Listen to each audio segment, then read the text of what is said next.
dapat pahala di sisi Allah, itu saja. Adapun kamu ingin menjadi number one, kamu ingin menjadi top of the top, kamu ingin menjadi best of the best, itu dibuang dari pikiran kamu. Karena apa? Karena itu adalah hasil. Dan intinya hasil kamu itu di hari akhirah, bukan di dunia. Maka barang siapa yang menyegerakan di dunia, bisa jadi di dunia tanpa keikhlasannya, di hari akhirah tidak mendapatkan apa-apa. Seperti Allah berfirman, "Man kana yuridul hayata dunya wa zinataha, nuwafi ilaihim a'malahum fiha wa hum fiha la yubkhasun. Ulaika alladziina laisa lahum fil akhirati ilan nar wa habita ma sana'u fiha wa batilum ma kanu ya'malun." Maka bagi mereka orang-orang yang kesusu, yang terburu-buru di dunia ingin mendapatkan apa yang dia cita-citakan dari dakwahnya, dari amal ibadahnya, maka nuwafi ilaihim a'malahum fiha, Allah akan berikan apa yang dia inginkan. Wa hum fiha la yubkhasun, maknanya kata Qatadah dengan sanad yang sahih yang ma'ruf dari Bishr ibnu Mu'ad an Yazid an Sa'id ibnu Abi Arubah an Qatadah, maknanya Allah tidak akan mendoliminya. Apa yang dia inginkan, apa yang dia cita-citakan, menjadi marja di Indonesia, menjadi dai besar, menjadi number one, top of the top, best of the best, dijadikan. Namun apa? Laisa lahum fil akhirati ilan nar. Maka tidak ada di hari akhirat pahala-pahala yang dia dapatkan kecuali api neraka. Wa habita ma sana'u fiha wa batilum ma kanu ya'malun. Maka habita ma sana'u fiha, apa yang telah dia lakukan tidak ada pahala apa-apanya. Wa batilum ma kanu ya'malun, maka batilah dari amal-amalnya yang ada pada dirinya. Maka insya Allah dalam permasalahan berdakwah, kita yang penting ikhlas untuk Allah. Mau jadi dakwah kita nomor 1 atau menjadi nomor 10 atau menjadi nomor 100, terserah. Yang penting ikhlas untuk Allah dan mengajari dengan baik dan benar dengan ilmu. Ud'u ila sabili rabbika bil hikmah wal mau'idhahal hasanah wajadilhum billati hiya ahsan. Dia mengajari manusia dengan baik dan benar, mengikuti ucapan Ahlus Sunnah wal Jamaah dari akidah dan juga pemahaman Al-Quran dan Sunnah, pemahaman Salafus Saleh, maka dia mengajari seperti itu. Adapun nanti hasilnya, dia akan dijadikan marja number one dan akan dikenal oleh masyayikh, dan tidaklah masyayikh datang ke Indonesia kecuali dengan tangannya, dan dikenal di kalangan masyayikh sehingga kelak dia berbuat khianat kepada dakwah pun susah. Kenapa? Karena di belakangnya masyayikh, di belakang masyayikh ada Allah Jalla wa'ala. Maka Allah yang akan menentukan dakwah ini. Berapa manusia dari kedekatan dengan masyayikh akhirnya hancur juga. Karena apa? Karena dakwah yang tidak ikhlas dan menyeleweng dari dakwah yang benar, maka dia akan jatuh. Ulaika fil adallin. Maka orang-orang yang bermaksiat kepada Allah, dia akan rendah. Meskipun dia dikenal dengan masyayikh, masyayikh tidak datang kecuali datang dengan tangannya, diundang dari tangannya. Maka permasalahan bukan masalah itu. Allah Jalla wa'ala yang mengetahui semuanya. Maka please, jangan arogan di dalam berdakwah. Jangan melihat para da'i-da'i yang lain adalah bagaikan serangga yang kita pukul dengan imamah kita mati. Tidak.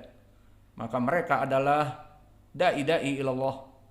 Apalagi yang kita kecilkan nanti auliyaillah. Mereka takwa kepada Allah, mengajari manusia, kemudian kita hinakan, kita rendahkan, maka tinggal menunggu hadis yang muttafaqun alaih, hadis qudsi dari Abi Hurairah, man adali waliyan laqad adantuhu bil harbi. Barang siapa yang mengganggu, mendolimi dari wali-waliku, laqad adantuhu bil harbi, Allah katakan, aku kumandangkan perang dengan mereka. Maka para uliaillah dari ulama ahli sunnah, ataupun dari da'i-da'i ahli sunnah, ataupun para penuntut ilmu seperti kalian, didolimi, disebutkan keburukannya di depan orang, dijatuhkan nama baiknya.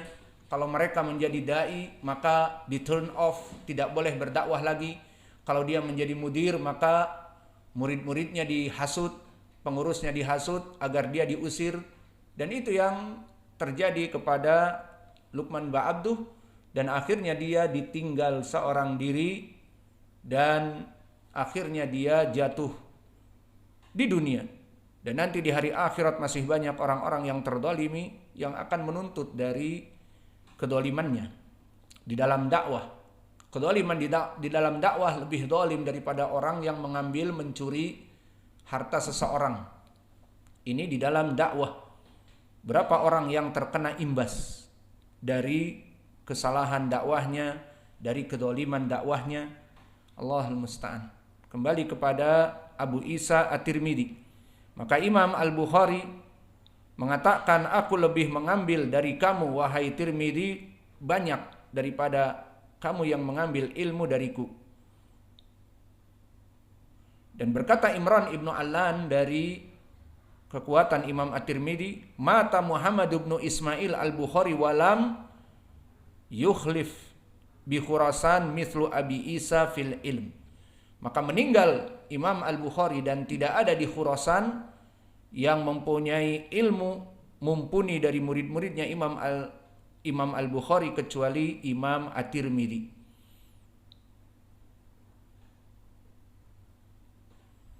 Maka inilah ucapan para ulama terhadap Imam At-Tirmidzi.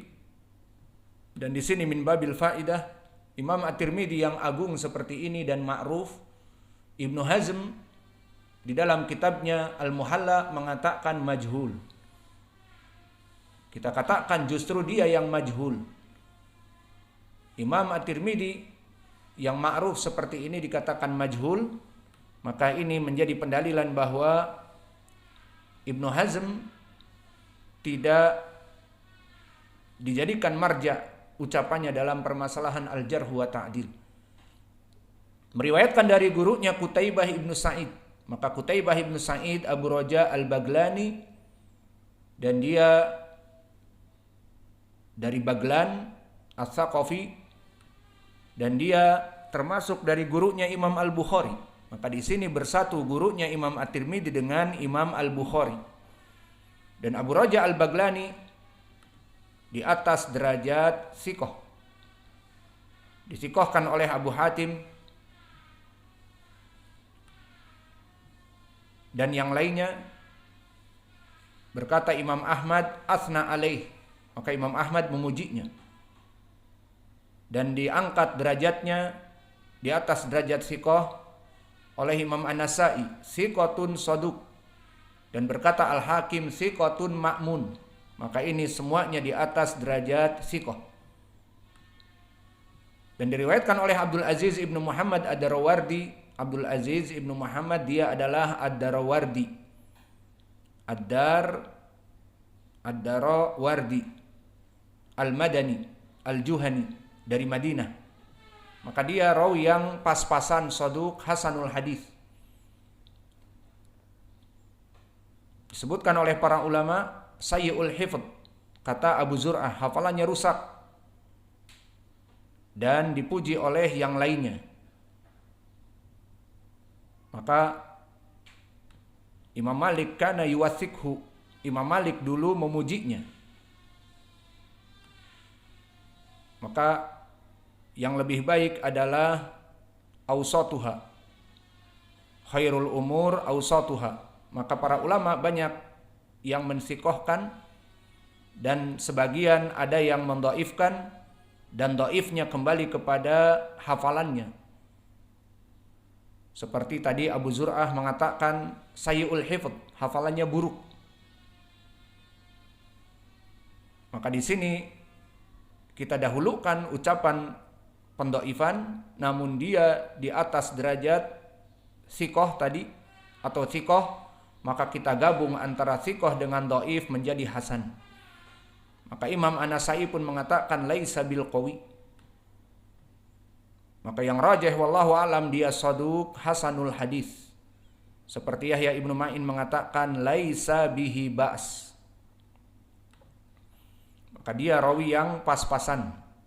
Maka sanad ini hasan dikarenakan ad-Darawardi. Kemudian meriwayatkan dari Al-Ala ibni Abdurrahman, yang meriwayatkan dari bapaknya berarti Al-Ala ibni Abdurrahman ibni Ya'qub. Dan Al-Ala ibni Abdurrahman rawi yang sikoh, disikohkan oleh para ulama seperti Al-Waqidi dan Nasai dan Imam Ahmad. Berkata Imam Ahmad, siqatun lam asma ahadan dzakarahu bisu. Maka dia rawi yang sikoh, tidak pernah aku mendengar orang yang mencelaknya.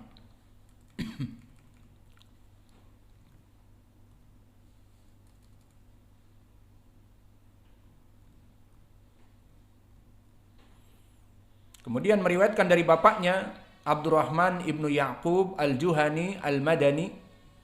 Maka bapaknya pun sikoh, disikohkan oleh para ulama. Dari Ahmad ibnu Saleh al-Jaili sikoh. Berkata Nasai laisa bihi ba's. Berkata Ali ibn al-Madini sikoh, dan yang lainnya. Maka hadis ini datang dari sahabat Abi Hurairah, dan hadis dari Abi Hurairah telah disebutkan di dalam matan di bab yang pertama, hadis yang panjang juga, namun dari jalan selain ini. Ingat, dari Sa'id ibnul Musayyib, na'am ula kama didakarna, waman Yazid an Atha ibni Yazid. Kalau di sini datang dari Abdurrahman ibni Ya'qub an Abi Hurairah, maka jalannya lain. Maka hadis ini hadis yang hasan. Kita kembali kepada matan setelah kita takhrij tadi. Maka hadis ini hadis yang hasan karena Abdul Aziz ibnu Muhammad ad-Darawardi saduq hasanul hadis. Adapun dari segi lafaz, wajah pendalilannya di sini adalah berkata Nabi kita, yajma'ullahu an-nasa yaumal qiyamah fi sa'idin wahidin, bahwa Allah akan mengumpulkan manusia di tempat yang satu di mahsyar. Summa yattali'u alaihim rabbul alamin fayaqulu ala yatba'u kullu insanin makanu ya'budunahu. Diserukan oleh Allah di sini, faidahnya Allah yang mengatakan. Kalau di beberapa riwayat yunadil munadi, menyerulah yang menyeru. Maka di sini Allah fayaqul, bahwa Allah akan datang kepada mereka dan berkata, barang siapa yang menyembah kepada selain Allah agar mengikuti sesembahan-sesembahannya, fayumatsilu li sahibis salib, maka dimisalkan untuk pengikut penyembah salib, salibuhu, maka palang salibnya itu akan tampil, dan bagi mereka para pengikut penyembah salib akan mengikutinya.